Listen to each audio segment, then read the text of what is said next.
Sir, ಈಗ ಮೀಸಲಾತಿ ವಿಚಾರವಾಗಿ ಯಾವುದು ನಾವು ಭರಿಸಬೇಕು ಅನ್ನುವಂತಹ ಗೊಂದಲಕ್ಕೆ ತೆರೆ ಎಳೆಯುವಂತಹ ಒಂದು ಮೀಟಿಂಗನ್ನು ಮಾಡ್ತಾ ಇದ್ದೀರಿ ಸರ್. ಏನು ಅನಿಸುತ್ತೆ ಸರ್? ಸರ್, ನಾನು ಕೊಪ್ಪಳ ಜಿಲ್ಲಾದ ಅಧ್ಯಕ್ಷರು ನಾವು ಹನುಮಂತಪ್ಪ ಸರಿಗಮ್ಮ ಅಂತೇಳಿ.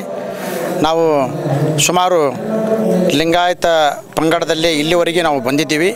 ನಾವು ಲಿಂಗಾಯತ ಕಮ್ಯುನಿಟಿಯಲ್ಲಿ ಸಹಿತ ನಾನು ಮೆಂಬರ್ ಆಗಿದ್ದೆ BCM ಬಿದಲ್ಲಿ. ಯಾಕಂದರೆ ಅವ್ರು ಕೊಡ್ತಕ್ಕಂಥ ಗೌರವಗಳು ನಮಗೆ ಲಿಂಗಾಯತರು ವೀರಶೈವರು ಕೊಡ್ತಕ್ಕಂಥ ಗೌರವಗಳೇನೆಂದರೆ, ಪ್ರತಿ ಮನೆಯಲ್ಲಿ ನಮ್ಮ ಧರ್ಮಗುರುಗಳು ಅಂದರೆ ಲಿಂಗಾಯತ ಸ್ವಾಮಿ ಜಂಗಮರಿರ್ತಾರೆ, ಅವರು ಮನೆಗುರುಗಳು ಅಂತ ಇರ್ತಾರೆ. ಲಗ್ನ ಪತ್ರದಲ್ಲಿ ಹಾಕ್ಸ್ಬೇಕಾದ್ರೆ ಮನೆಗುರುಗಳನ್ನೇ ಹಾಕಿಸ್ತೀವಿ ನಾವು, ಬೇರೆದವ್ರನ್ನ ಹಾಕ್ಸೋಲ್ಲ. ಆದರೆ ಮನೆಗುರುಗಳು ಏನು ಮಾಡ್ತಾರಪ್ಪ ಅಂದರೆ ಮನೆಯಲ್ಲಿ ಬಂದು ಊಟ ಮಾಡೋಲ್ಲ, ಅವರು ಅಕ್ಕಿ ಬ್ಯಾಳಿ ಒಣ ಬೇಸಾಯಗಳನ್ನು ತಗೊಂಡೋಗ್ತಾರೆ.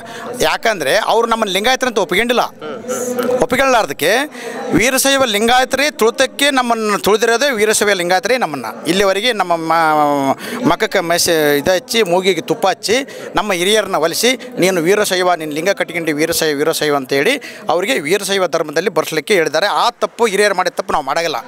ಈಗ ನಾವು ಧರ್ಮ ಎಂಬ ಕಾಲಮ್ನಲ್ಲಿ ನಾವು ಹಿಂದೂ ಅಂತ ಬರೆಸ್ತೀವಿ, ಜಾತಿ ಅಂತ ಕಾಲಮ್ನಲ್ಲಿ ಹಡಪದಂತ ಬರೆಸ್ತೀವಿ. ಯಾಕಂದರೆ ನಮ್ಮ ಮುಂದಿನ ಮಕ್ಕಳು ಇಲ್ಲಿವರೆಗೆ PhD ಓದಿದ್ರೆ ನೌಕರಿ ಸಿಕ್ಕಿಲ್ಲ.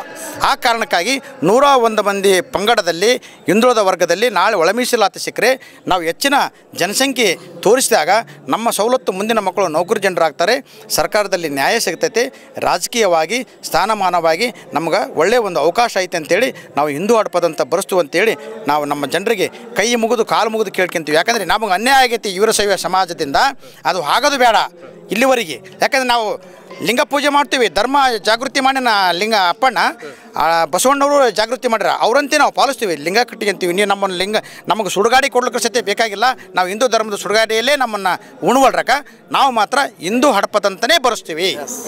ಇದು ಸತ್ಯ.